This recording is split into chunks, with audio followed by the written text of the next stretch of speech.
Salut tout le monde, j'espère que vous allez bien. On se retrouve aujourd'hui donc dans une nouvelle vidéo. On va parler favoris, flops et des produits bof. J'en ai vraiment beaucoup de produits à vous montrer, donc on va commencer vraiment sans plus tarder parce que sinon la vidéo va durer une plombe. Je vais commencer par les flops, on va faire les bofs et on finira par le positif, donc les favoris.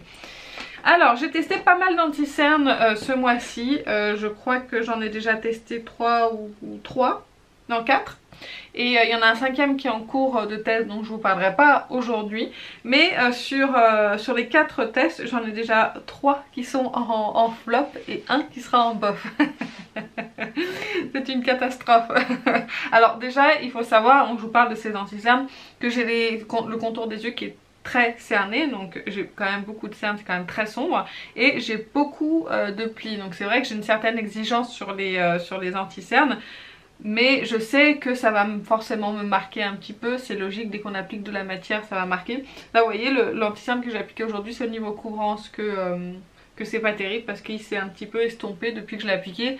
Ça fait je crois 1 heure que je suis maquillée. Donc je suis assez exigeante et en général j'aime bien le Shape Tape, même s'il va marquer un petit peu mon contour des yeux sur la fin de la journée voire la milieu de la journée. Au moins j'ai une bonne couvrance et il file pas dans les plis. Vous allez voir que ça va pas être le cas de tout le monde. Alors le premier anti-cerne, il s'agit du Dior Backstage, donc le Flash Perfector Concealer que j'ai en teinte de N. Je vous ai fait une vidéo où j'applique ce produit, je vous dis un petit peu plus de ce que j'en pense, donc je vous la mettrai juste ici. Ce qui est compliqué avec cet anti-cerne, c'est qu'il file dans les plis, qu'il ne se fixe pas. Au niveau couvrance, sur l'emballage, ils vous disent que c'est un correcteur haute couvrance, Uniqla naturel, ne file pas, résiste à l'eau.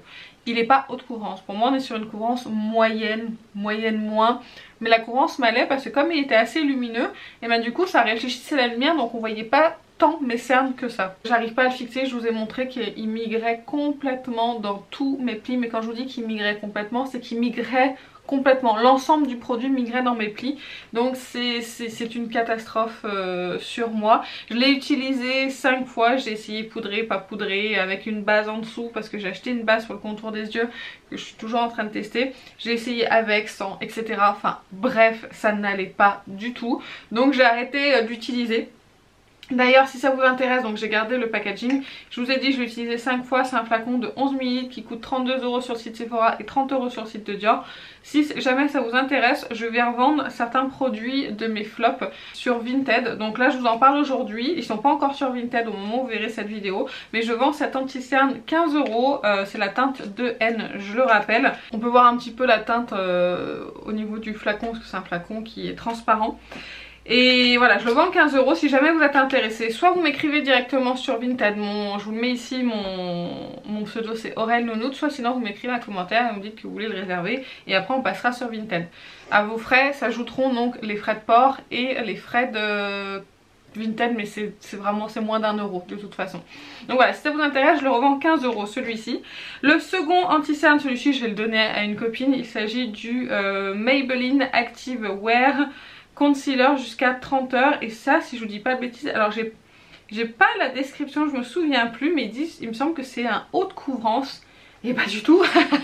Alors lui pour le coup il est assez fin, il file un petit peu dans les plis mais ça va, mais c'est au niveau de la couvrance, il y a quasi rien en fait, donc c'est décevant en fait pour moi qui ai quand même beaucoup de cernes. Je me dis bah peut-être que je vais trouver un anti-cerne de supermarché qui soit super intéressant et qui couvre bien mes cernes, même s'il file un petit peu, bon bah c'est pas grave, je le remettrai un petit peu en place, mais non c'est pas le cas en fait. Donc celui-ci je ne l'aime pas parce qu'il n'est pas du tout assez couvrant, mais la texture elle est quand même assez fine, c'est ça qui était bien. En tout cas celui-ci je vais le donner. Et un autre anti-cerne, il s'agit du Tarte Si que j'ai acheté, le Power Flex que j'ai en teinte 25N qui est la Light Medium Neutral. Celui-ci coûte 27 € sur le site Sephora, je l'ai eu avec les journées gold et en fait le problème que j'ai c'est qu'il est trop mat pour mon contour des yeux et du coup ça l'assèche mais instantanément. Autant le Tarte sur le moment ça va et ça va être dans le temps où ça va sécher, mais celui-ci c'est tout de suite que ça va marquer. Pourtant j'aime bien la texture, j'aime bien comment il se comporte sur le contour des yeux. La couvrance on va dire qu'elle est moyenne, mais c'est vraiment cet aspect de sécheresse et moi je le trouve moins couvrant que le Shape Tape aussi, hein, pour information, pour pouvoir les comparer. Donc celui-ci il y a 10 ml dedans, il coûte normalement 27 € et moi je le revends 17 €, comme ça voilà, ça fait 10 € de moins. Je le revends 17 € si jamais vous êtes intéressé. Pareil, vous m'écrivez soit sur Vinted soit en commentaire. Et encore une fois, une déception d'anti-cerne. Après comme je vous ai dit, moi j'attends beaucoup de mon anti-cerne, j'ai vraiment besoin qu'il cache ces cernes qui sont très prononcées, j'ai vraiment besoin qu'il file pas trop dans les plis. J'attends pas non plus à ce qu'il file pas du tout parce que je le sais que ça arrivera. Mais voilà, là je suis vraiment pas satisfaite de ces trois anti-cernes. Ensuite, mon dernier flop, il s'agit du fond de teint réfléchissant à la lumière de chez NARS que j'ai en teinte Light 4 Deauville. Ce fond de teint, pareil, je vous en ai parlé en vidéo, je vous ai dit que ça me plaisait pas. Je vous avais parlé dans ma vidéo haul aussi, je vous ai dit que ça n'allait pas. Et effectivement, c'est toujours le cas, c'est un fond de teint qui me convient pas. J'aime beaucoup son rendu, la finesse du produit, la lumière qu'il dégage, ça fait un très joli teint. Mais il tient pas sur moi et il a tendance à migrer, mais vraiment il migre beaucoup. Et c'est la première fois qu'un fond de teint me fait ça. Cependant, j'ai changé de solaire entre temps, avant de tester ce fond de teint il me semble. J'en suis pas sûre mais il me semble. Et ce solaire est un petit peu plus gras et je me dis que peut-être ils ont du mal tous les deux ensemble et ce qui fait peut-être bouger le fond de teint en cours de journée. Donc j'ai mon autre solaire là que j'ai recommandé, que je mets habituellement avec tous mes fonds de teint avec qui ça se passe super bien, le Garnier. Je vais le réappliquer, je vais le remettre une dernière fois avec ce solaire. Si jamais ça va toujours pas, à ce moment là je le proposerai à la vente. Je le mettrai en vente sur Vinted au prix de 20 € et il aura déjà servi 5 fois. Donc voilà, si jamais vous êtes intéressé sur le fait que je puisse le vendre éventuellement, attendez un petit peu, je le mettrai sur Vinted dès que j'aurai pris ma décision, ou peut-être que je vais le garder, hein, je sais pas. Mais en tout cas je vais essayer avec cet autre solaire. Après j'ai appliqué d'autres fonds de teint par dessus le solaire, ça s'est relativement bien passé, j'ai pas noté de grand chose. Après je l'ai beaucoup utilisé ce mois-ci, enfin je l'ai utilisé 4 fois, je me suis pas tant maquillée de ça ce mois-ci. J'ai testé aussi un autre fond de teint que je vais vous parler après, enfin bref j'ai fait plein de tests et ça s'est relativement bien passé au niveau de la tenue sur les autres fonds de teint et pas avec celui-ci. Donc bref, je fais le test une dernière fois et si ça va pas, je le proposerai à la vente. On va passer ensuite à mes bofs. Donc dans mes bofs, je vais vous parler d'un fond de teint que j'ai eu en échantillon. Il s'agit du nouveau fond de teint de chez Make Up For Ever, le HD Skin, fond de teint imperceptible. Donc je l'ai eu en teinte 1N10 qui était un poil clair, je pense que la 1N14 aurait été très bien pour moi. J'ai été contente de l'avoir eu en échantillon de la part de Sephora parce que je voulais éventuellement le tester, mais j'avais pas envie de l'acheter et j'ai quand même assez de fond de teint pour éviter d'en racheter encore un. Et je me suis dit bah tant pis, je vais pas le tester. Et j'ai reçu l'échantillon, j'étais très contente. Bref. J'ai testé donc ce fond de teint à 2 reprises, que l'échantillon me permettait de le tester 2 fois. Ce que j'ai pu remarquer, c'est pour ça que je le mets dans les bofs, c'est qu'il est moins courant que selon moi, que la version précédente, que le HD classique que je possède. Et même s'il est plus imperceptible sur le teint, et il est très joli hein, sur le teint, si vous cherchez vraiment une couvrance moyenne, entre légère et moyenne je dirais, si vous cherchez ce genre de couvrance et vous voulez un teint vraiment juste unifié et que vous n'avez pas forcément envie de vraiment avoir un teint bien camouflé, franchement il est pour vous, il est imperceptible, il a une super bonne tenue, il réfléchit la lumière. Moi sur ma peau normale sur la zone T, j'ai pas besoin de le poudrer, il marque pas mes zones de sécheresse, vraiment il est très joli ce fond de teint. Sauf que je trouve qu'il est moins couvrant que sa version précédente, qu'il faut mettre beaucoup plus de produits pour arriver quand même à unifier son teint. Donc c'est pour ça que je le mets dans mes bofs, même si ça reste quand même un très bon fond de teint et que j'étais pas déçue de l'utiliser, mais c'est juste que je l'achèterai pas finalement parce que il n'y a pas de plus-value à acheter celui-ci par rapport à l'autre que je possède déjà. Ensuite on va parler d'un autre fond de teint. Vous voyez en ce moment je teste des fonds de teint, des anti-cernes, ça n'arrête pas. Il n'y a pas beaucoup de palettes, il faut bien se réconforter avec les autres produits. Il s'agit du Beautiful Skin de Charlotte Tilbury que j'ai en teinte 3 neutre. Alors celui-ci ça fait un petit moment que je l'ai, ça fait un petit moment que je l'essaye. Et je le mets finalement dans mes bofs parce que j'arrive pas à me décider si je l'aime ou si je l'aime pas. Donc c'est pas une grosse catastrophe si vous voulez, c'est pas un gros flop, mais c'est pas mon grand favori. Quand je l'applique je me dis pas waouh j'ai un teint magnifique. Non, pas du tout. C'est un fond de teint qui est, je trouve, compliqué à faire fusionner avec ma peau, qui est compliqué à appliquer. Alors je l'ai fait au pinceau, je l'ai fait à l'éponge et après je l'ai fait au doigt et ensuite j'ai fini à l'éponge. Et là cette fois, quand j'ai appliqué au doigt plus fini à l'éponge, c'est là où ça s'est le mieux passé. Mais j'aime pas appliquer mes fonds de teint au doigt, je déteste ça, je déteste mettre du fond de teint sur mes mains.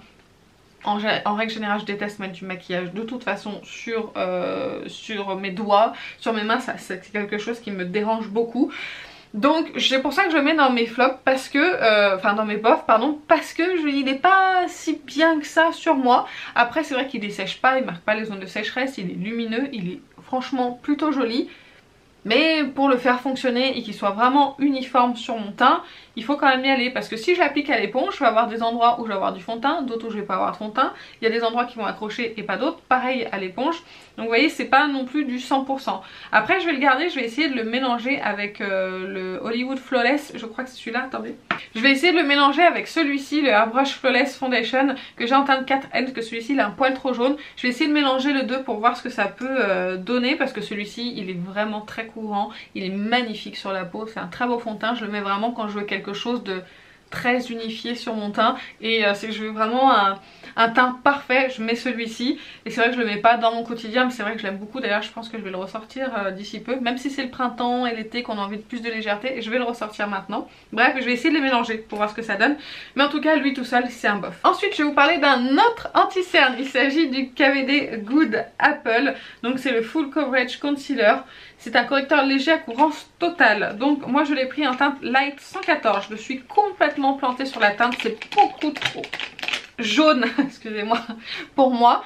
Alors je le mets dans les bofs parce que je pense qu'il ressort mal sur moi à cause de la teinte. D'ailleurs je l'ai recommandé dans une autre teinte et je vais mettre en vente celui-ci. J'ai recommandé en Light 119 si je vous dis pas de bêtises, qui a l'air d'être un petit peu plus ma teinte. Mais celui-ci c'est trop jaune et trop clair pour moi. Donc du coup ça met pas en valeur mon contour des yeux. Par contre ce que j'apprécie avec cet anti-cerne, c'est qu'en mettant un tout petit peu, j'arrive à avoir un cerne qui est bien couvert et qui ne file pas dans mes plis. Cet anti-cerne là qui est un petit peu plus sec va moins marquer mon contour des yeux que cet anti-cerne qui est plus hydratant. Donc je préfère en fait finalement celui-ci. Donc pour le moment je le mets dans mes bofs par rapport à la teinte surtout qui va pas du tout sur moi.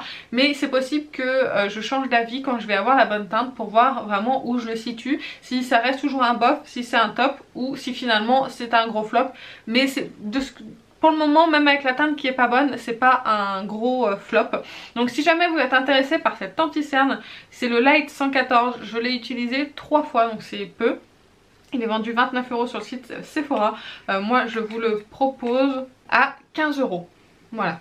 Donc vous me direz si jamais vous êtes intéressé en commentaire ou en m'écrivant directement sur Vinted. Ensuite on va parler d'une poudre pour rester dans le teint. Il s'agit de la poudre de chez Rare Beauty. C'est la poudre de fixation éclat doux. C'est la teinte light que j'ai acheté directement sur le site Sephora. Je l'ai utilisée 3-4 fois cette poudre là. Je l'ai encore aujourd'hui et je trouve pas qu'elle apporte quelque chose de plus que les poudres qui existent déjà sur le marché. Je trouve pas que ça soit une poudre exceptionnelle. Fixe le teint sans le matifier. C'est pas une poudre matifiante, attention. Elle lisse pas pour moi le teint. J'ai des poudres qui lissent beaucoup plus que celle-ci. C'est juste une jolie poudre de finition qui va pas vous marquer, qui va pas se voir, voilà. Mais je trouve pas, c'est pour ça que je la mets dans les bofs, parce qu'elle est ni mauvaise ni exceptionnelle. Donc c'est pour ça que je l'ai mis entre les deux. Je vais quand même pas la garder parce qu'elle apporte rien de plus, ça apporte rien de plus de l'avoir dans ma collection. Parce que j'ai des poudres qui fonctionnent bien mieux, j'ai des poudres bactéries qui fonctionnent mieux sur moi, j'ai la poudre Compact Too Faced qui lisse beaucoup mieux mon teint. Donc je veux vraiment garder des produits qui font vraiment la différence sur moi. Et celle-ci, bah vous voyez, elle est jolie, ça garde la lumière, c'est plutôt sympa. Mais j'ai des poudres qui le font tout aussi bien, donc je préfère m'en séparer plutôt qu'elle reste dans mes tiroirs à pourrir et que je vais pas l'utiliser. Donc comme je vous ai dit, je l'ai utilisé 3-4 fois, un grand maximum en comptant aujourd'hui. Elle coûte 25 € sur le site Sephora, moi je la revends 15, donc si jamais vous êtes intéressé, encore une fois, je suis désolée si ça vous saoule hein, que je vous dise que ce que je vends comme produit, mais je préfère vous le dire ici. Déjà d'une, ça vous donne l'exclusivité si jamais il y a des choses qui pourraient vous intéresser. En plus ça me permet de dire combien de fois je les ai utilisées, parce que sur les annonces Vinted j'ai pas le droit de le faire. et ça vous donne directement les prix. Donc voilà, je préfère que ça soit plutôt vous qui profitiez de ces produits là plutôt que les personnes sur Vinted qui, quand tu vas mettre un produit à 15 €, va te l'en proposer 5. Je m'y ferai jamais, à chaque fois ça me fait mourir de rire. Je m'ai refusée et je ne propose même pas une autre offre, rien du tout. C'est juste indécent de proposer ce genre de choses aux gens quand déjà le prix il est quand même... J'essaye de vous faire des prix assez intéressants, déjà d'une pour pas moi je perde trop d'argent non plus, mais pas vous non plus, c'est quand même un produit d'occasion pour pas qu'il vous coûte le même prix qu'un neuf. Parenthèse fermée, je suis désolée, c'est le dernier produit que j'ai à vendre, c'était fini. Maintenant on va passer aux autres produits. Le dernier bof de cette vidéo, il s'agit du rouge à lèvres de chez Fenty. C'est les Icon, mais comme sur l'emballage il n'y a strictement rien de marqué, ça fait partie des raisons pour lesquelles je le mets dans mes bofs.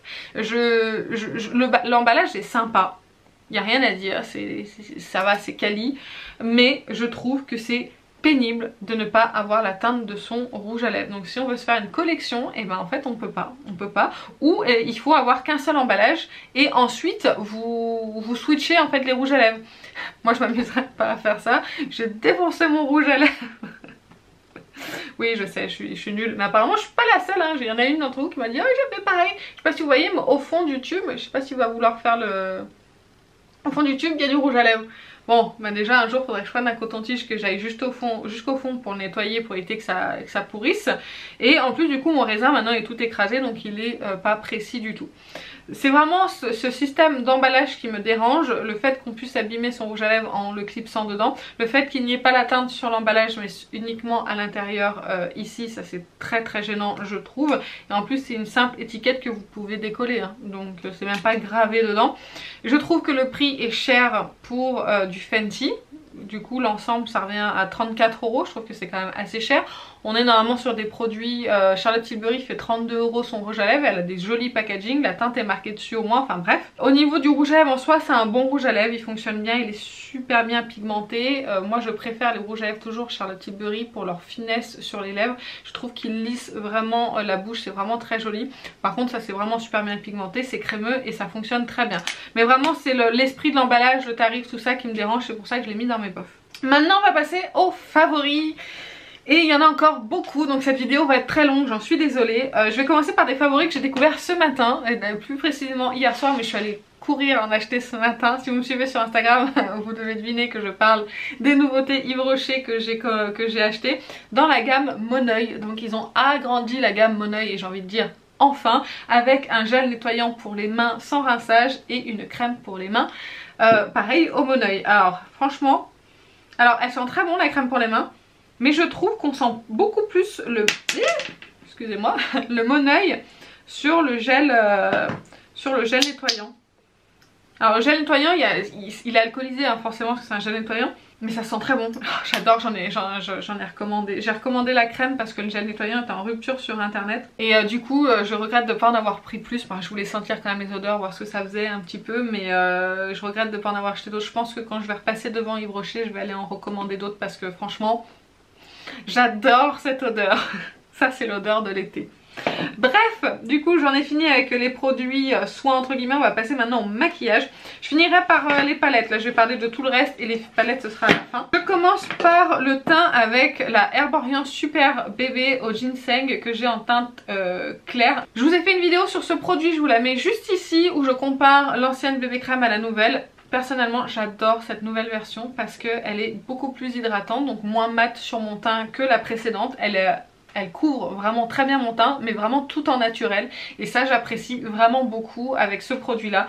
Donc si vous voulez plus de détails, voir l'application etc, je vous renvoie à ces vidéos. Mais mon avis n'a pas changé, j'aime toujours autant ce produit. Toujours pour le teint, ça c'est un grand favori de ce mois-ci, le stick bronzer de chez Rare Beauty. Moi je l'ai en teinte Power Boost qui est la teinte la plus claire. Je l'ai quand même déjà pas mal utilisé, hein, il est presque un rat. Je le mets dans mes favoris, même dans mes grands favoris du mois, pour sa texture qui est tellement facile. J'appuie pas hein, pour l'estomper. Hein. Il est tellement facile à estomper, il est tellement joli sur le teint. Et en plus je peux l'appliquer directement au stick alors qu'en général les sticks c'est vrai que ça a tendance à faire une marque. si vous avez du mal à l'estomper. C'est pas le cas du tout avec celui-ci, ça s'estompe bien, c'est facile d'application. Ça fait un peu une texture légèrement siliconée mais qui fond bien au teint et qui se fusionne bien et du coup qui a une très bonne tenue aussi. J'adore aussi le packaging du produit, c'est vraiment de bonne qualité, hein, on peut pas le nier. Vraiment un super beau packaging, hein, vous voyez, franchement. En plus il se clipse, donc vous n'avez pas de mauvaise surprise, vous voyez. On entend le clip, ça risque pas de s'ouvrir dans votre trousse à maquillage. Enfin bref, franchement c'est un super produit, c'est une très très bonne découverte pour ce mois-ci. Toujours pour le teint et en bronzer, je vais vous parler du Hollywood Flawless Filter que j'ai pris en teinte 6,5 Deep. Il y a 5,5 ml dedans, que j'utilise en tant que bronzer, hein, bien évidemment vu la teinte. C'est très chaud comme couleur mais ça fait vraiment effet... je sais pas comment expliquer, vraiment effet soleil, bonne mine. J'ai pris le soleil, j'ai le teint un petit peu luisant, enfin je sais pas comment expliquer, pas luisant mais lumineux et c'est vraiment de... Je trouve que ça, pour l'été, ça va être vraiment parfait en tant que bronzer.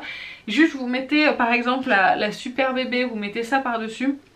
Et vous avez un teint qui fait vraiment ensoleillé. Voilà, c'était le mot que je cherchais. Ça fait vraiment un teint ensoleillé. J'ai pris le soleil, mais j'ai pris quelques couleurs, mais c'est joli, c'est lumineux. Enfin, bref, ça fait le teint un petit peu doré. Et un petit peu allé. Voilà, c'est ça que je cherche. Une fois que j'aurai sorti tous les synonymes, on y sera arrivé. Donc ce produit je l'ai acheté sur le site Sephora, je l'avais payé 15 € avec un 10 sans remise. Je crois qu'ils sont en rupture de stock à l'heure actuelle, je vous remettrai de toute façon le lien en barre d'infos, vous irez consulter si vous souhaitez. Mais ça en bronzer c'est sublime, ça sent super bien à la peau. Il faut aimer les bronzers lumineux parce que forcément le Hollywood Flawless il est pas du tout mat mais c'est super beau. Toujours en bronzer, j'ai le Hollywood Contour Wand. Contour facile en teinte, c'est la teinte la plus claire, je crois qu'il y en a deux et c'est la teinte la plus claire, c'est la pâle moyen. J'ai découvert ce produit là très récemment alors que c'est pas du tout une nouveauté mais j'avais tellement envie de tester parce que tout le monde en parlait et j'ai bien fait de l'essayer. C'est un produit qui est très fin, qui se fond super bien au teint, qui s'applique très très bien. Bon le packaging c'est pas le packaging de rêve mais au moins ça prend pas de place, hein, ça dans les tiroirs c'est génial. Vous avez 12 ml, ça coûte quand même 38 € si je vous dis pas de bêtises. Mais je crois qu'en ce moment il est de nouveau en rupture de stock. Enfin bref, moi j'avais eu par hasard pendant un restock, je me suis dit allez je vais l'acheter, on verra ce que ça donne. Enfin bref, du coup j'adore la teinte, c'est une teinte que j'ai pas forcément avec mes autres bronzers. Alors déjà d'une c'est une teinte de contour donc forcément c'est pas un bronzer déjà Aurélie, mais c'est un contour qui est légèrement, qui est froid mais pas trop, il a des sous-tons un petit peu rouges je trouve et je trouve très beau sur la peau, c'est très fin, ça se fond bien encore une fois. Enfin un bonheur à appliquer ce produit là franchement, il avait une très bonne réputation et je comprends pourquoi. Et pour les mêmes raisons du coup je mets le Glowgasm Beauty Light Wand, c'est le blush euphorisant en teinte Pink Gasm, c'est une teinte qui est revenue en stock apparemment en édition limitée. Et c'est une teinte qui est de toute beauté, qui est rose corail lumineuse comme ça, qui est magnifique. Ouais, c'est un petit peu doré aussi, c'est super beau ça aussi pour l'été. Vous associez les deux ensemble, ça vous fait un super joli teint d'été et c'est magnifique, vraiment c'est magnifique. Je préfère au niveau texture le contour que le blush. Je trouve que le blush il est un tout petit peu plus épais et qu'il faut un petit peu plus le travailler, mais sinon c'est deux très bons produits que je regrette absolument pas. On finit avec le teint et le blush Too Faced, donc c'est le Too Femme. Je vous l'ai montré aussi je crois dans une vidéo, je me souviens plus, je sais plus quand est-ce que je l'ai appliqué ou si je vous l'ai montré, je me souviens plus. J'essaierai de rechercher, je vous mettrai la vidéo ici si je ne l'ai pas déjà mis dans le i. Je l'ai acheté sur le site de Too Faced. Déjà d'une, j'adore le packaging, je le trouve vraiment très mignon. Des fois les packaging Too Faced, je trouve que c'est un petit peu too much. C'est mes goûts personnels, vous vexez pas si vous aimez, c'est chacun ses goûts. Mais là je trouve vraiment très beau, d'ailleurs c'est aussi pour ça que je garde le carton, parce que je le trouve vraiment très très joli. Après c'est du carton donc je sais pas si dans le temps ça durera, mais il est très beau, il a un petit miroir ici et c'est très pratique pour se maquiller. Et la teinte est vraiment très très belle, on est sur un rose corail un peu dans la même lignée, oui complètement même d'ailleurs, je vais vous montrer les deux à côté. On est complètement dans la même lignée, alors celui-ci il est un petit peu plus un petit peu plus lumineux que celui-ci, mais sinon on est dans le même genre de teinte, dans un corail. Celui-ci il est peut-être un petit peu plus pêche que celui-ci, un petit peu plus rosé, mais c'est vrai que c'est dans le même genre de teinte et ça bah, pour l'été c'est magnifique. Il est super beau, il est lumineux mais pas trop non plus. Enlevez bien les paillettes dorées sur le dessus du blush si jamais vous... parce que quand vous l'achetez sur les papillons vous avez des petites paillettes dorées, c'est juste pour faire joli. Moi j'ai pris un pinceau, je l'ai balayé, mais je ne l'ai pas du tout appliqué sur mon teint et c'est pour ça qu'on pourrait croire parfois qu'il est vraiment très lumineux. Il est lumineux mais pas à ce point là et il n'est pas pailleté du tout. Voilà, ça c'est un super produit, il est fin sur la peau, il fusionne bien avec le teint, il s'applique bien, il n'y a pas de surcouche sur le teint. Enfin franchement un très très beau produit que je vous recommande si jamais. En plus je l'ai eu à moins 30% et je vous avais montré dans mon haul que j'avais eu une pochette avec le même design que je trouve vraiment très jolie, elle est juste ici.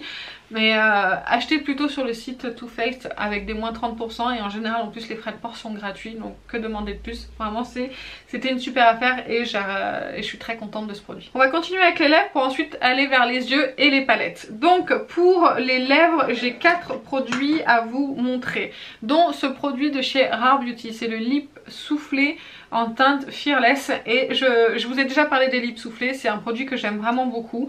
C'est très léger sur la bouche, c'est mat mais mat très confortable, ça fait une texture un petit peu siliconée soufflée et ça teinte légèrement les lèvres, c'est très agréable sur la bouche. Et en fait j'ai eu cette teinte en cadeau quand j'ai acheté la poudre et le bronzer Rare Beauty. Il y avait ça en cadeau dedans, je trouve que c'est super ça comme cadeau. J'avais moins 20% plus un cadeau, alors là moi je suis ravie. Et la teinte je l'aime beaucoup, alors là elle fait très foncé mais on est plus là-dessus en fait sur la bouche quand on l'applique plus que sur le swatch parce que là ça fait plusieurs épaisseurs. Mais vraiment c'est très joli, ça tient plutôt bien, ça dessèche pas les lèvres, donc vraiment je suis très contente de ces produits là. Je trouve que Rare Beauty fait quand même de très bons produits. Ensuite on va parler Natasha Denona et 2 produits que j'ai achetés très récemment. Alors je mets dans mes favoris même si c'est pas je trouve les produits de l'année, mais c'est quand même des produits qui fonctionnent super bien. On va avoir dans un premier temps le lip gloss en teinte Kala et je l'aime beaucoup celui-ci. C'est un super produit qui colle pas, alors ça colle pas quand vous faites ça. Par contre il y a des cheveux qui viennent se mettre dedans, c'est collant, ce qui est plutôt logique du coup. Mais vous voyez il réfléchit super bien la lumière, il met bien les lèvres en valeur, il peut très bien se coupler avec d'autres produits et en plus il est quand même plutôt bien pigmenté pour un lip gloss.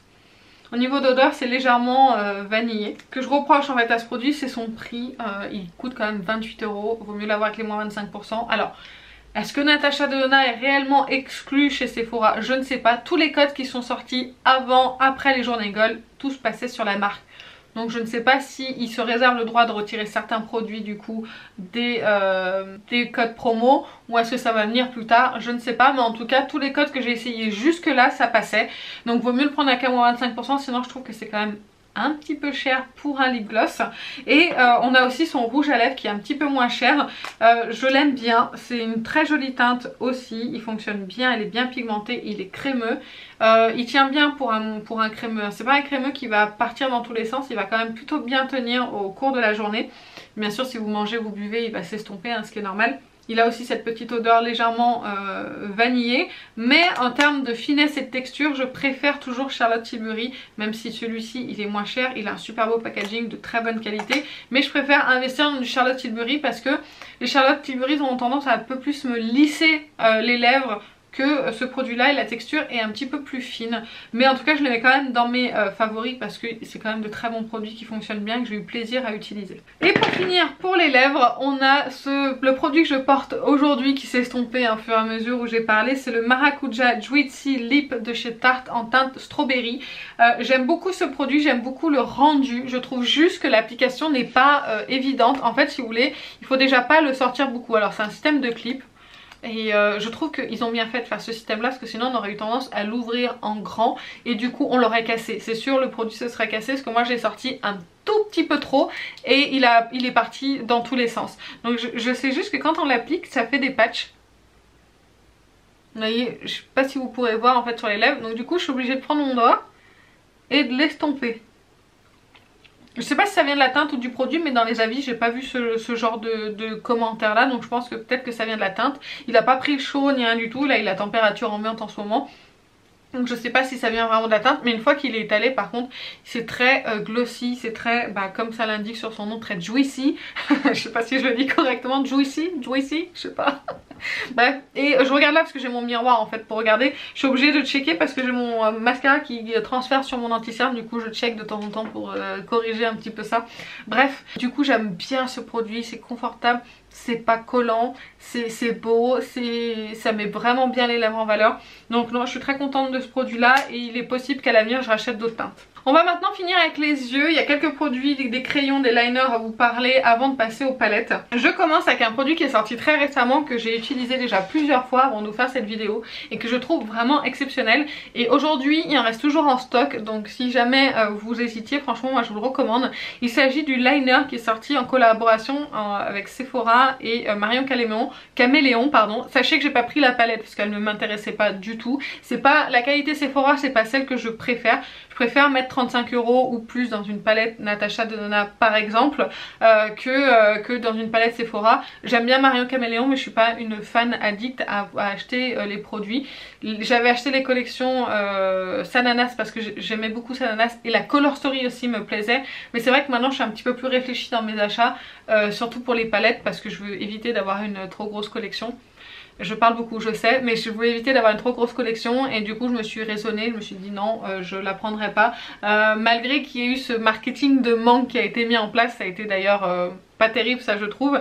Et du coup c'est vrai que ça a été l'anarchie sur le site. Moi j'avais juste mis mon réveil à 18 h pour pouvoir commander ce liner parce que d'avoir un liner noir pailleté, et du coup il ressort un petit peu gris, hein, il faut le dire, qui peut servir de base. J'ai essayé dans les deux cas et c'est super joli. Alors je le porte aujourd'hui en tant que liner et franchement il marque super bien. Alors honnêtement j'avais aucun doute sur le liner parce que les liners Sephora ils sont quand même super bons. J'en ai déjà un en marron que j'aime beaucoup sous ce format là comme ça et il marque super bien. Donc franchement c'est un super joli liner et je vais vous montrer en fait le swatch liner et base à paupières. Parce que je l'ai utilisé aussi en base et j'ai trouvé que c'était super joli. Le swatch il est un petit peu merdique, je sais pas si vous pourrez voir. C'est mal fait là Aurélie, bon sang ça ne met pas en valeur. Vous voyez déjà c'est un liner qui s'estompe quand même déjà super bien, donc vous pouvez déjà le smoker. Et moi je l'ai utilisé en base avec un fard de la Pastel Palette et honnêtement c'était super joli, ça faisait bien ressortir la teinte, tout ça, enfin vraiment c'est magnifique. Et en tant que liner il fonctionne super bien. C'est dommage vous pouvez pas voir, je sais pas si vous pouvez voir les petites paillettes qu'il y a, comme ça le rend super joli ce liner, enfin bref. Du coup tout ça pour vous dire que c'est un super produit, je l'ai payé du coup 12 €, c'est les prix Sephora pour les liners hein, de toute façon.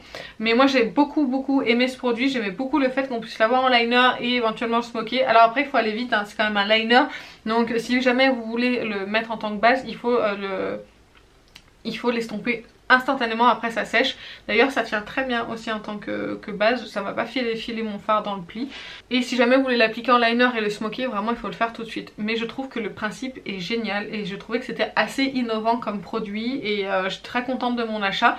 Et franchement s'il en reste encore et que vous doutiez, moi je vous le recommande, il est vraiment très beau. Vraiment en liner je l'aime beaucoup, ça fait un liner mais pas trop marqué, pas trop noir, pas trop intense. On va rester dans les liners avec le Macro Blade Liquid Liner de chez Natasha Denona. Alors ce produit là j'en ai parlé dans le haul, c'est un excellent liner, il est bien noir, il tient super bien. Mais c'est au niveau de l'application où il faut vraiment le prendre en main. Moi qui suis une grande novice en termes de liner, mais quand je vous dis novice, c'est là je suis super contente de mes liners. J'ai essayé de trouver une technique pour les appliquer, je trouve que je me débrouille pas trop mal en ce moment. Donc on verra combien de temps ça dure. Donc là je trouve mon liner, je le trouve vraiment bien et pas trop symétrique, mais bon c'est pas grave, vous regardez d'un côté et après de l'autre ça passe. Bref, ce liner est très noir, très foncé, il tient super bien. Et ce que j'apprécie, ce que j'ai rarement avec les liners, c'est qu'il est tellement bien noir qu'en fait il marque très bien en fait la racine en fait de mes cils. Et j'ai du mal à aller à ces endroits là en fait, ou à faire marquer les liners avec d'autres. Et avec celui-ci, c'est pas le cas. Donc franchement là-dessus je le trouve vraiment parfait. Cependant il y a, alors je vais le remuer pour pouvoir vous montrer, parce qu'il y a une petite bille qui indique qu'il faut bien l'agiter. Et en fait c'est la mine qui est très perturbante. Je sais pas si vous voyez, alors si j'appuie très légèrement, je retrouve, j'ai un teint qui un trait qui peut être fin. Mais par contre si j'ai le malheur d'appuyer trop, et ben on se retrouve avec un trait qui est épais et ça peut vite partir dans tous les sens en fait si vous voulez. Donc c'est une mine qui est quand même assez souple, c'est ça que j'essaye de vous dire, c'est que c'est assez souple, du coup il faut pas appuyer sur la mine si vous voulez un trait fin, sinon vous allez vous retrouver avec un trait très épais. Et c'est ce que j'ai fait la première fois que je l'ai appliqué, je dis mais mince, qu'est-ce qui se... je m'attendais pas à ça en fait. Donc du coup c'est juste ça, mais sinon le liner est vraiment très très bon, il est vraiment excellent et je regrette pas du tout mon achat. Je vous parle de 3 crayons, après ensuite on passe aux palettes. Donc les 3 crayons je vais en parler en même temps, il s'agit des 3 crayons de chez Shiglam, ce sont les Chroma Zone. J'ai les 3 teintes, donc je sais pas si elles sont marquées dessus, si là j'ai Vertigo, Zénith et Subliminal, c'est les 3 seules teintes si je vous dis pas de bêtises qui existent à l'heure actuelle. Ils sont super jolis, ils marquent très très bien dans la muqueuse, ils font vraiment du plus bel effet, les multichromes sont vraiment super jolis. Je pourrais pas vous les comparer avec les Danessa Myrix parce que j'en ai pas et je suis pas sûre d'en acheter parce que, sauf s'il y a vraiment une teinte qui sort du lot. Mais je trouve que déjà avec les 3 Shiglam on a quand même les teintes de multichrome qu'il faut. Donc je sais pas si vous pourrez les voir, ils marquent bien. J'ai essayé uniquement dans la muqueuse, ça s'est super bien passé, ça a bien tenu. Après ce genre de teintes c'est quand même des teintes qui sont pas non plus hyper intenses, donc les mettre en liner il faudrait vraiment mettre soit que ça sur la paupière ou un fard vraiment assez clair. Mais en tout cas dans la muqueuse moi je les ai beaucoup aimés, c'est pour ça que je les mets dans mes favoris et je sais qu'ils ont déjà beaucoup plu et que je suis pas la seule à les avoir mis dans mes favoris. Donc je verrai peut-être un jour pour craquer sur... Ah j'avais pas vu qu'ils avaient des embouts pour estomper. Ah ça fait mal. Bon ils ont des embouts pour estomper mais ça fait super mal. Bref, peut-être qu'un jour je me laisserai tenter par un Danessa Myrix si je trouve en promotion. Mais pour le moment ils sont pas dans ma wishlist et, mais ça me permettrait de les comparer. En tout cas c'est de très bons crayons et dans la muqueuse ça fonctionne bien. Maintenant on va passer aux palettes, on va parler de Beauty Bay et on finira par la Pastel Palette parce que je vais parler un petit peu plus longtemps de la Pastel Palette que des Beauty Bay. Donc Beauty Bay j'ai acheté 2 palettes très récemment, vous avez la Love Note qui est sortie pour la Saint-Valentin et la Hersey en 42 fards. Je vais commencer par celle-ci, c'est une très jolie palette, je l'aime beaucoup. J'ai craqué sur la Color Story tout de suite quand elle est sortie parce qu'on était plus sur des teintes neutres comme j'aime. J'aime beaucoup l'univers de vert, de rose et de neutre. Vraiment c'est séparé en ces trois univers là je trouve dans la palette. J'ai essayé de faire les 3 univers et c'était magnifique. Cependant, et là ça va être vraiment pour les 2 palettes, au niveau des mats, dans celle-ci, les mats c'est vrai qu'il faut faire attention, ne pas trop en prélever parce que ça peut vite faire des patchs sur la paupière et à mal s'estomper. Ce que je fais c'est que je prends vraiment un pinceau très fluffy, que je vais prendre délicatement la matière et je vais l'estomper sur mon œil et je vais venir en reprendre pour avoir un petit peu plus d'intensité. Mais c'est vrai que quand on pose un petit peu plus de couleur et qu'on veut l'estomper, c'est un petit peu plus compliqué à mon sens. Par contre au niveau des lumineux, est-ce que j'ai vraiment besoin de préciser que les lumineux sont absolument magnifiques, crémeux, sublimes, vraiment sublimes. Ce sont des super fards lumineux. Alors il y en a des plus crémeux que d'autres, il doit y avoir différentes formules. Là j'en ai un qui est un petit peu plus pailleté donc il est un petit peu plus sec. Mais sinon la palette est très bonne. Je crois qu'elle est encore disponible sur le site Beauty Bay. J'en suis pas sûre et certaine. De toute façon si elle y est je vous mettrai le lien en barre d'infos. Mais moi honnêtement je l'ai bien aimée. Est-ce que c'est une Color Story unique en son genre? Je pense pas vraiment, mais je trouve que l'association de toutes ces teintes c'est joli et ça permet de faire plusieurs looks différents. On va passer ensuite à la Hersey. Alors celle-ci quand je l'ai vue ça a été le flash. Déjà je l'ai payé 23 € les 42 fards, ce qui est quand même pas cher du tout hein, n'est-ce pas? Donc j'ai craqué pour la Color Story parce que j'aime beaucoup me maquiller avec le kaki surtout, kaki doré, ce genre de choses. Et il y avait aussi du neutre dedans, donc j'adore les lumineux qui sont dedans, ils sont absolument magnifiques, ce sont des super beaux fards. Encore une fois je regarde à côté parce que j'ai mon miroir, du coup je vois le reflet de la palette un petit peu plus près. Il y a des fards dedans qui sont sublimes, vraiment tous les fards lumineux, je les ai tous swatchés et ils sont vraiment magnifiques. D'ailleurs je vous ai fait des swatchs en réel et je vous ai fait une vidéo où j'applique où je me maquille avec cette palette et vous avez eu 2 autres looks sur Instagram si jamais vous voulez aller les voir. Je trouve vraiment que c'est magnifique. Cependant il y a encore une fois des mats qui sont compliqués à utiliser, qu'il faut vraiment prélever tout doucement et estomper sur la paupière et pas prélever beaucoup de matière et mettre sur la paupière en espérant encore une fois pouvoir l'estomper. Non, ça marchera pas, ça va vous tacher la paupière, donc vraiment il faut y aller doucement. Et j'ai l'impression qu'ils ont aussi fait des mats, ce qu'on appelle des mats un petit peu plus crémeux, comme le vert qui est ici. Donc dans le pan on est sur un vert quand même qui est assez foncé, et, mais je trouve qu'il s'estompe quand même déjà un petit peu mieux que les autres, mais on va quand même avoir un petit peu de patch quand même selon les teintes. Après les teintes vertes c'est pas évident à faire, je le conçois, et c'est vraiment sur ces teintes là où j'ai vu que c'était compliqué. S'ils sont un petit peu plus crémeux, on a quand même de la difficulté à les travailler, il faut quand même y aller un petit peu plus doucement. Donc je dirais que sur les mats on doit avoir au moins 2 textures différentes, une texture poudre classique et une texture un petit peu plus crémeuse. Sur les lumineux c'est pareil, on va avoir des textures qui vont être plus crémeuses que d'autres, mais ça n'empêche pas qu'ils sont tous magnifiques. Moi franchement mes teintes préférées ça va être celle-ci, c'est Folklore, Satellite et Frost. Je vais vous les swatcher, c'est mes teintes de lumineux favorites. Oh là là, je sais pas si vous avez pu voir le swatch, mais c'est juste dingue. La pigmentation, la luminosité, ils sont sublimes ces 3 fards lumineux, vraiment moi je les trouve magnifiques. Donc juste pour ça déjà je suis ravie d'avoir la palette, juste pour les lumineux. Et les mats, une fois qu'on les connaît un petit peu, bah pour les travailler on y va doucement avec un pinceau fluffy et on construit la couleur tout doucement. Mais en tout cas le rapport qualité quantité prix, encore une fois il est imbattable. Je pense pas avoir mieux dans ma collection à l'heure actuelle que les palettes Beauty Bay. Et là, le dernier produit de cette vidéo qui aura été, je pense, très longue. Il s'agit de la pastel palette de Natasha Denona. Si vous avez regardé mon haul, vous l'avez vu. C'était la précédente vidéo, vous l'avez vu. Je l'ai chopé avec les moins 25%. Je l'ai testé depuis que je vous ai fait cette vidéo. Je vous ai posté, alors à l'heure actuelle je vous ai posté qu'un seul look, mais j'en ai encore 2 autres à vous poster que j'ai fait, dont celui que je porte aujourd'hui, et ma foi que j'aime beaucoup. Je le trouve très joli, il est très frais pour le printemps, même si aujourd'hui on n'a pas vraiment l'impression d'être au printemps parce qu'il y a de la pluie et qu'il fait gris. Retour de la pluie, merci beaucoup. Le soleil aurait été d'une courte durée, hein, n'est-ce pas? Je vais en revenir à cette palette bien évidemment. La palette, alors déjà je la mets dans mes favoris parce que c'est Natasha Denona et que j'adore Natasha Denona. J'aime beaucoup le packaging. Je la mets dans mes favoris pour la color story et pour le fait qu'elle soit facile à utiliser, dans le sens où je trouve que l'association de couleurs est très facile à faire pour des personnes qui n'ont pas l'habitude de manipuler les couleurs et encore moins les pastels. Moi j'ai réussi à faire des looks avec sans trop me creuser la tête.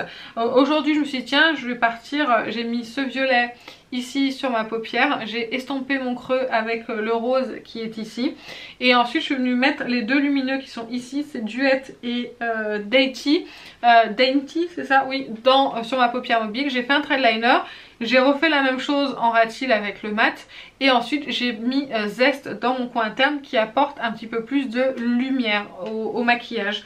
Et je trouve que c'est, malgré les teintes qui sont dedans, que c'est très facile à utiliser et que ça m'a changé un petit peu de mon quotidien de neutre. Donc pour ça je trouve qu'elle est très bien faite. Après j'ai regardé la vidéo de Laetitia, des coquetteries de Laetitia, allez la voir, elle est très détaillée, elle fait des swatchs, des eye swatchs et des swatchs, plus 2 looks, 2 ou 3 looks, je sais plus, enfin bref, allez voir sa vidéo. Et elle est très juste dans ce qu'elle dit sur le fait que les fards s'abîment et se creusent très vite. Je les ai pas beaucoup utilisés, j'ai dû faire 4 looks avec, et j'ai déjà des fards qui commencent à se creuser. Alors je suis pas très étonnée, parce que j'avais déjà un fard de la Zendo palette qui est comme ça, qui est un peu dans les teintes pastel et dans les mêmes textures, et qui est creusé. Alors je l'ai beaucoup utilisé, je l'ai pas mal utilisé, mais quand même j'ai beaucoup de palettes, je passe pas un mois entier à utiliser qu'une seule palette. Et c'est vrai que j'ai par exemple la teinte rose qui est ici, le violet, le bleu et le vert, en fait tout ce qui est un petit peu mat crémeux qui se creuse beaucoup plus vite, parce que déjà d'une il faut venir chercher la couleur plusieurs fois pour avoir une certaine intensité parce que c'est du pastel, et en plus cette texture là fait que du coup ça s'utilise un petit peu plus. Donc voilà, je voulais vous mettre en garde là-dessus parce que c'est vrai que quand Laetitia elle a fait cette remarque, je suis allée vérifier un petit peu l'état de mes fards. Aujourd'hui je me suis remaquillée avec et du coup ça a empiré. Je vais vous montrer un petit peu, vous voyez sur ce fard rose qui est ici, il commence à être creusé alors que je l'ai pas, j'ai dû l'utiliser peut-être 3 voire 4 fois grand maximum. Donc il faut faire quand même attention à ça, c'est quand même à prendre en compte dans votre achat. Après moi c'est pas une palette que je vais utiliser tout le temps, c'est vrai que c'est pas une palette que je vais ressortir l'hiver parce que je suis assez sensible aux tonalités de mes maquillages par rapport aux saisons. C'est plus une palette que je vais utiliser au printemps, voire peut-être en été, et encore je préfère les teintes beaucoup plus chaudes comme la bronze par exemple en été. Mais je trouve qu'à l'heure actuelle les maquillages que j'ai fait étaient très beaux, j'ai pu associer facilement les couleurs et c'est pour ça que je la mets donc dans mes favoris. Après ça, je peux pas vous la comparer en qualité avec d'autres pastels, mais ce que je sais c'est que vous avez pas... C'est des fards pastels, donc vous avez des fards qui sont plus doux que la normale, donc c'est vrai qu'on s'attend pas à des fards hyper métallisés comme on a l'habitude avec Natasha, quoique on a quand même Mint Frost qui est quand même sublime, hein, il faut le dire, c'est quand même un fard qui est magnifique et qui quand même réfléchit super bien la lumière et qui est crémeux et métallisé. Vous avez aussi Starlet qui est aussi très très beau, je l'aime beaucoup ce fard, sur la paupière c'est magnifique. Enfin bref, il y a quand même de très beaux fards dedans, mais je voulais dire que la majorité on n'est pas sur du fard hyper métallique comme on peut avoir dans d'autres palettes parce que c'est pas le thème de la palette. Enfin bref, moi je l'aime beaucoup, c'est une palette facile de pastel et que je suis très contente. J'avais un petit peu peur de pas arriver à l'utiliser et finalement les looks se sont enchaînés sans aucun problème. Donc voilà pour ça, c'est pour ça que je la mets dans mes favoris. Et ben écoutez, j'en ai fini avec cette vidéo qui était beaucoup trop longue je pense. Je vais vous laisser là-dessus, j'espère que ça vous a plu. Dites-moi en commentaire les produits que vous avez vraiment beaucoup aimé ce mois-ci, au contraire les produits que vous avez détesté ce mois-ci. Dites-moi tout ça en commentaire. Sur ce, je vous fais plein d'énormes bisous et je vous dis à très bientôt. Salut!